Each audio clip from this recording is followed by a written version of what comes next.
तुम्हाला वाटतं तुमचा पगार वाढला की तुम्ही श्रीमंत होणार. प्रत्येकाला वाटतं, बिझनेसमॅनला वाटतं माझा इन्कम वाढला की मी श्रीमंत होणार आहे. पण तसं नाहीये. कारण मार्च एंडिंग चालू आहे. मी माझ्या बऱ्याच एक्झिस्टिंग क्लायंटला फोन केला की सर आपण एसआयपी वाढवून घ्या, मार्केट डाऊन आहे, एसआयपी वाढवून घ्या.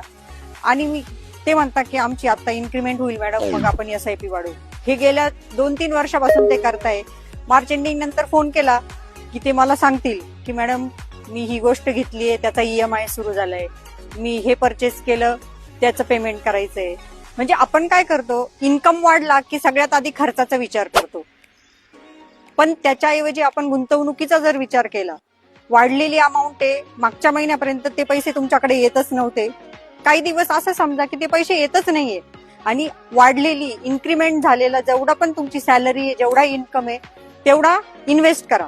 तो in the form of SIP असेल, लमसम असेल, म्युच्युअल फंड्स मध्ये त्याची इन्व्हेस्टमेंट करा आणि तो पैसा तुमच्यासाठी खूप जास्त पैसे जनरेट करेल येत्या काळामध्ये. म्हणून फक्त इन्कम वाढला तर तुम्ही श्रीमंत व्हाल असं तुम्हाला जर वाटत असेल तर हा चुकीचा समज आहे. त्यासाठी तुम्हाला गुंतवणूक करायला लागेल, तुमच्या पैशाला कामाला लावावं लागेल. आणि याचं नियोजन कसं करायचं याची तुम्हाला संपूर्ण माहिती हवी असेल तर आजच वेल्थ क्रिएशनला स्क्रीनवर दिलेल्या नंबरवर संपर्क साधा.